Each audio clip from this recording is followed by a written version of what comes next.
आज हम लोग दोस्तों रीजनिंग का एक नया टॉपिक स्टार्ट करने जा रहे हैं जिसका नाम है ब्लड रिलेशन, रक्त संबंध।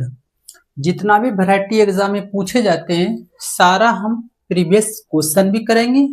जितना ही पेपर में पूछे गए क्वेश्चन है, जितना टाइप का क्वेश्चन पूछा गया सारे पे का सवाल हम टाइप बाय टाइप करते चलेंगे। इससे पहले आप हमारे चैनल मोदी क्लासेस टीच को लाइक, सब्सक्राइब और वीडियो को अपने दोस्तों के बीच शेयर कर दीजिए। देखिए, इस टॉपिक में जो सवाल आते हैं खास करके रेलवे में अच्छे क्वालिटी का सवाल पूछे जाते हैं। एसएससी में थोड़ा सा जो लेवल रहता है वो रेलवे से कम रहता है, लेकिन रेलवे में खास करके ब्लड रिलेशन का जो टॉपिक है वो थोड़ा सा स्ट्रॉन्ग करके पूछता है, कैलकुलेटिव सवाल पूछता है। तो हम आपको ये भी बताएंगे कि किस प्रकार से आपको कैलकुलेटिव सवाल आपको तुरंत बन जाए, किस प्रकार से आपको सॉल्यूशन करना चाहिए। उससे पहले आप इस सब के बारे में आपको जानकारी प्राप्त होना चाहिए कि रिलेशन कैसे बनते हैं। तो हम लोग को पता है कि ब्लड रिलेशन में दो तरीके से रिलेशन बनता है, एक पिता की तरफ से और एक माँ की तरफ से। तो पहले हम लोग ये देख लेते हैं कि जो पिता की तरफ से रिलेशन बनेंगे उनको क्या कहा जाएगा। जब तक ये मालूम नहीं चलेगा तब तक आप क्वेश्चन को सही तरीके से टिक नहीं कर पाइएगा। तो चलिए आज हम देखते हैं पहले इस ब्लड रिलेशन में जो भी पिता की तरफ से जो भी संबंध आएंगे उनको हम किस प्रकार से डिफाइन कर सकते हैं। जैसा कि यहाँ पर पहले में लिखा गया है, यहाँ देखिए फादर्स का जो कॉन्सेप्ट आता है ना उसको हम लोग पैटर्नल कहते हैं। इसको हम लोग क्या बोलते हैं, पैतृक। यानी कि जो भी पिता की तरफ से रिलेशन आएगा वहां पे पैटर्नल शब्द लगा रहेगा।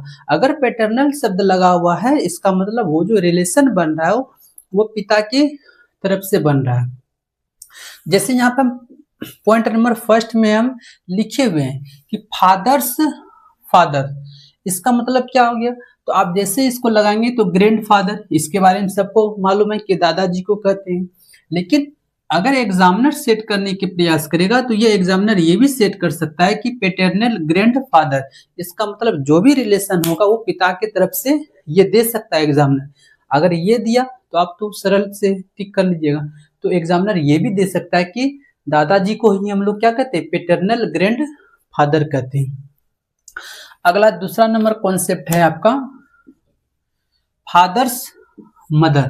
तो जिस प्रकार से हम फादर्स को डिफाइन किए उसी प्रकार से हम लोग को फादर्स मदर का डिफाइन हो जाएगा। तो ग्रैंड मदर, दादी जी, ये सबको मालूम है। लेकिन अगर अब वो एग्जामिनर ये भी सवाल आपको दे दे कि पैटर्नल ग्रैंड मदर, तो भी एक ही कॉन्सेप्ट निकलता है, वो दादी जी का कॉन्सेप्ट निकलेगा। तीसरा आपको कॉन्सेप्ट कर रहा है 3 नंबर फादर्स ब्रदर। इसका मतलब जो पिताजी का जो भाई है ना उनको हम लोग क्या बोलते हैं। तो या तो आप डायरेक्ट अंकल बोलिए या नहीं तो आप पैटर्नल अंकल भी लगाइए। अब देखिए जो पिताजी के छोटे भाई होते हैं उसको तो चाचा बोलते हैं। अब पिताजी के जो बड़े भाई हैं उनको हम लोग क्या बोलते हैं, ताऊ बोलते हैं। तो आप देखना है कि एग्जामिनर क्या आपको क्वेश्चन के थ्रू क्या आपका ऑप्शन पूछ रहा है, यानी कि ऑप्शन में क्या क्या दिया। अगर चाचा दिया है तो आप टिक कर लीजिए, ताऊ भी दिया तो भी आप टिक कर लीजिए, क्योंकि दोनों का सेंस एक ही होता है, दोनों का इंग्लिश मीनिंग सेम है, पैटर्नल अंकल उसको कहेंगे।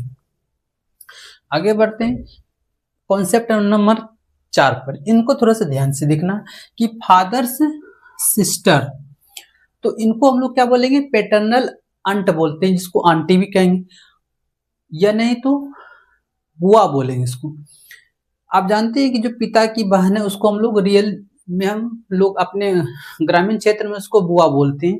तो अगर इंग्लिश का अगर वर्ड यूज करता है तो उसको हम लोग क्या बोलेंगे, पैटर्नल अंट बोलेंगे, यानी कि आंटी बोलेंगे।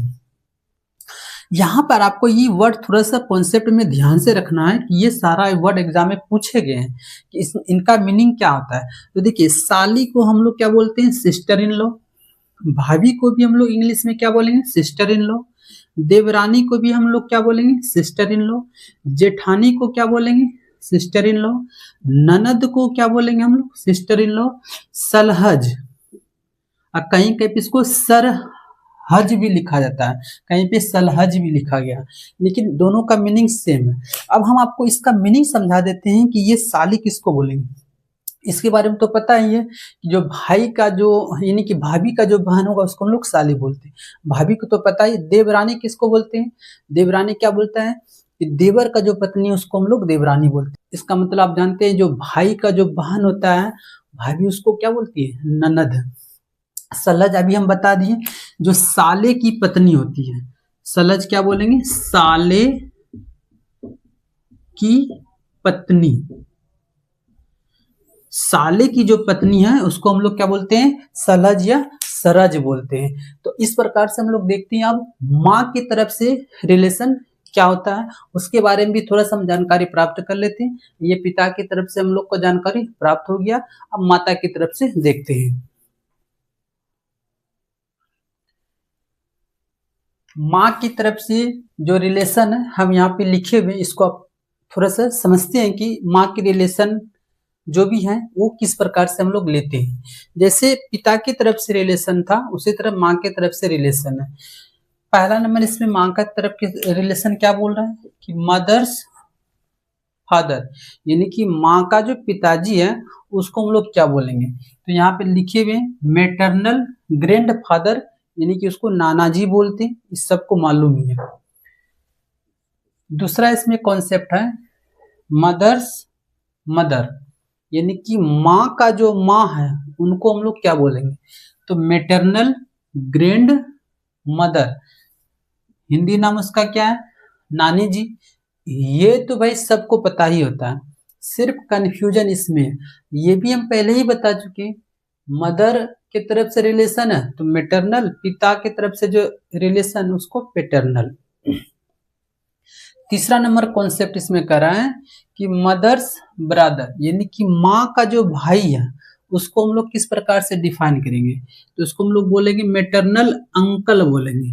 क्या बोलेंगे उसको? Maternal uncle. हिंदी उसका नाम क्या आता है? तो बोलिएगा मामा जी, उसको हम लोग बोलते हैं।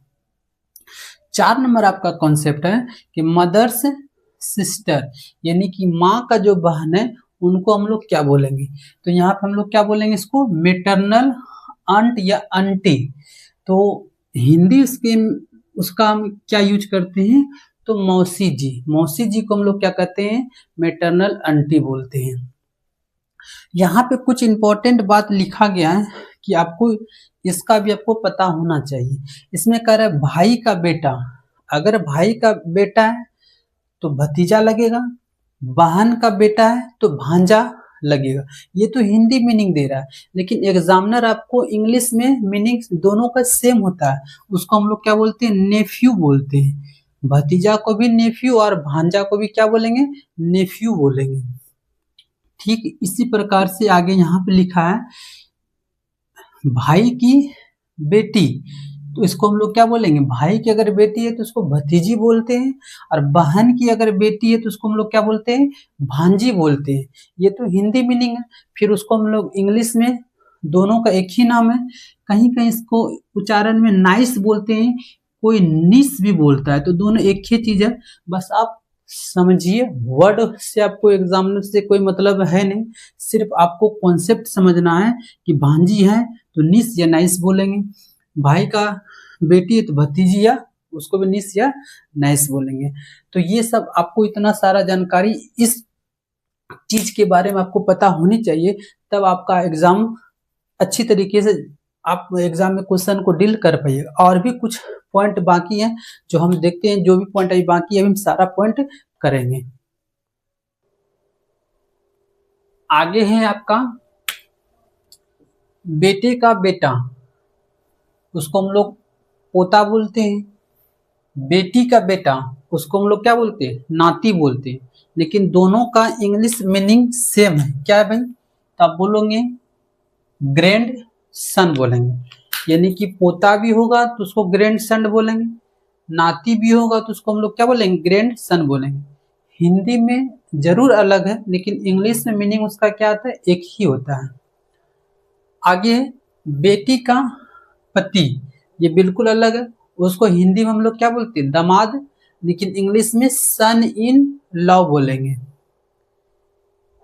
तीसरा पॉइंट है बेटे की पत्नी, इसको हम लोग क्या बोलते हैं, डॉटर इन लॉ। हिंदी में उसको हम लोग क्या बोलते हैं, बहू बोलते हैं, या ग्रामीण क्षेत्र में उसको हम लोग पतोहू भी बोलते हैं। बस इतना आपको ध्यान देना है, ये दोनों वर्ड सेम ही है, या तो उसको बहू बोलिए या तो उसको हम लोग क्या बोलते हैं, पतोहू। अगला पॉइंट है बेटे की बेटी, तो उसको हम लोग क्या बोलते हैं, पोती बोलते हैं। और बेटी की बेटी, उसको हम लोग क्या बोलते हैं, नातिन बोलते हैं। लेकिन दोनों का इंग्लिश मीनिंग क्या है, एक ही है। क्या बोलेंगे उसको, ग्रैंड डॉटर। पोती को भी और नातिन को भी, दोनों को ग्रैंड डॉटर बोलेंगे। आगे बोलते हैं, आगे देखिए क्या है, ससुर को हम लोग क्या बोलते हैं इंग्लिश में, फादर इन लॉ बोलेंगे। और सास को इंग्लिश में हम लोग क्या बोलते हैं कि मदर इन लॉ बोलेंगे। तो इतना सारा इस समय आपका मतलब ये इतना सारा वर्ड आपको जानने के बाद ब्लड रिलेशन सीखने में आपको बहुत ही ज़्यादा हेल्पफुल होगा। अब इसमें जो आपको थोड़ा सा पॉइंट बच जाता है वो चिन्ह का, इसमें चिन्ह बहुत ज़्यादा मायने रखता है। अगर आप ब्लड रिलेशन को चिन्ह से बनाते हैं तो लंबी लंबी सवाल को आप इजी वे में बना लीजिएगा। तो हम लोग थोड़ा सा चिन्ह के बारे में भी बात कर लेते हैं कि कौन सा चिन्ह किस के लिए यूज होता है। चिन्ह का हम थोड़ा सा यहाँ पर हम प्रयोग कर रहे हैं। आपको चिन्ह ब्लड रिलेशन में समझना बहुत जरूरी है, इससे चीजें आसान हो जाती है ब्लड रिलेशन को डील करने में। यहाँ पर हम लिखे हैं चिन्ह का प्रयोग, कौन सा चिन्ह का कहाँ पर किस प्रकार से प्रयोग करते हैं इसके बारे में थोड़ा समझना है। जैसे अगर भाई और भाई का रिलेशन दिखाना है तो वो समान दिशा में दिखाएंगे, यानी कि दोनों बराबर, ये हम बराबर का साइन दिए हैं, ना ऊपर होगा ना नीचे होगा। भाई बहन का भी रिलेशन है तो उसको हम लोग बराबर में रखेंगे, ना ऊपर ना नीचे, क्योंकि भाई बहन दोनों एक ही समान होता है, दोनों का बराबर साइन का प्रयोग करते हैं हम लोग। अगर यहाँ पे हम बात करें पिता और पुत्र के बारे में, तो देखिए हम पिता और पुत्र के बारे में यहाँ से बनाए हुए, अगर ये पुत्र है तो पुत्र से एक स्टेप ऊपर क्या होते, पिताजी होते। तो इसीलिए अगर पिता पुत्र का रिलेशन दर्शाना है तो पुत्र के ऊपर क्या होंगे, हमेशा पिताजी होंगे। बस आपको इस चित्र का थोड़ा सा ध्यान रखना है, बाकी बात आपका इजी हो जाएगा। पिता और पुत्री, फिर वही रिलेशन, यहाँ फिर वही चित्र काम करेगा कि पुत्री नीचे होगा तो पिताजी एक स्टेप क्या होंगे, उसके ऊपर होंगे, क्योंकि पिताजी पहले होंगे उसके बाद ही पुत्री का जन्म हुआ होगा। तो उसी प्रकार से यहाँ पे देखिए अगर दादा और पोता, और यही चिन्ह आप यूज कर सकते हैं दादी और पोती के लिए भी, दोनों सेम टू सेम चिन्ह का प्रयोग होगा। दादा और पोता है, इसका मतलब यहाँ पर पोता होगा, पोते का जो पिताजी होगा उनका पिताजी क्या कहलाएंगे, इनका दादाजी कहलाएंगे। इसका मतलब है कि आपको 2 स्टेप ऊपर जाना है दादाजी के लिए, एक स्टेप पर पिताजी, दूसरे स्टेप पर पिताजी का पिताजी जो क्या कहलाएंगे, दादाजी कहलाएंगे। तो ये सारा चिन्ह आपको हेल्प करेगा आगे का सवाल को डील करने में। दादी पोती का भी वही रिलेशन होगा जो कि इनका रिलेशन है। अब देखिए सबसे जो मोस्ट इंपॉर्टेंट साइन होता है ना, ये वाला, ये कितना को कंफ्यूज हो जाते हैं। तो कंफ्यूज का कोई बड़ी बात है नहीं इसमें। अगर पति पत्नी का रिलेशन दर्शाना है तो दोनों को प्लस में हम दर्शाएंगे, दोनों रहेगा एक ही पोजीशन पर, लेकिन दोनों के बीच में हम क्या डाल देंगे, प्लस डाल देंगे। प्लस डालने से क्या होता है कि सवाल को डील करने में इजी होता है, आसानी बन जाता है कि समझ आने लगता है कि नहीं ये पति पत्नी का रिलेशन है, दोनों प्रेमी युगल है। बाकी बात एक और चीजों को कई बच्चे डाउट में रह जाते हैं कि सर यहाँ पर भाई भाई है तो कौन सा भाई। तो मेरे भाई, भाई का कोई भी रिलेशन हो, भाई का कोई भी हो, ममेरा हो, फुफेरा हो, चचेरा हो या मौसेरा हो, कोई भी भाई का रिलेशन है तो हमेशा इसी साइन का हम प्रयोग करेंगे। दूसरी बात बच्चे और भी कहीं कहीं पे पूछते हैं कि सर ममेरा भाई को क्या बोलेंगे, इंग्लिश में इसको हम लोग क्या बोलेंगे।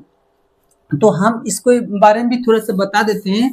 ममेरा, फुफेरा, चचेरा या कोई भी किसी प्रकार का भाई हो, जैसे हम यहाँ पे लिख लेते हैं ममेरा, ममेरा भाई, चचेरा भाई, फुफेरा भाई,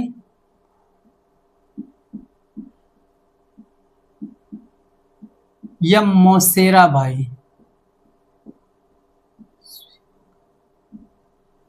मौसेरा भाई, ये सबका एक ही रिलेशन इंग्लिश में इसको हम बोलेंगे, इस सब का एक ही वर्ड यूज होता है जिसको हम लोग बोलते हैं कजन। बस इतना आपको ध्यान रखना है, ये चारों वर्ड को हम लोग कजन ही बोलते हैं। उसी प्रकार से अगर कोई बहन होगा, जैसे मौसेरी बहन,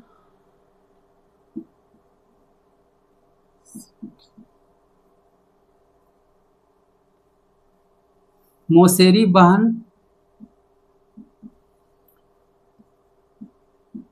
चचेरी बहन, ठीक है।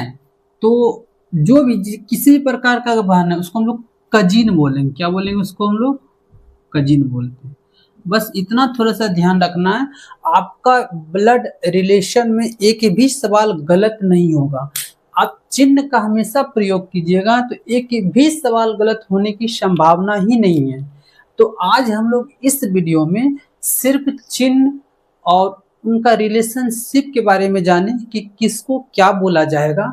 अगले आपका जो वीडियो अपलोड करेंगे या अपलोड हम कर देंगे, वो पार्ट 1 यानी कि फर्स्ट पार्ट आपका कल होगा, फिर सेकेंड पार्ट दूसरे दिन होगा, फिर थर्ड पार्ट तीसरे दिन, यानी कि टाइप बाय टाइप हम लोग सब करेंगे कि फर्स्ट टाइप का क्या क्या क्वेश्चन पूछे गए, फिर सेकेंड टाइप, फिर कुल मिलाकर 5 टाइप का क्वेश्चन ब्लड रिलेशन में बनते हैं और रेलवे 5 टाइप का क्वेश्चन पूछती है। तो आज हम लोग इस वीडियो में यहीं तक रखेंगे। अगर हमारा वीडियो आपको अच्छा लगे तो आप हमारे चैनल मोदी क्लासेस को लाइक, सब्सक्राइब और वीडियो को ज़्यादा से ज़्यादा शेयर कर दें। धन्यवाद।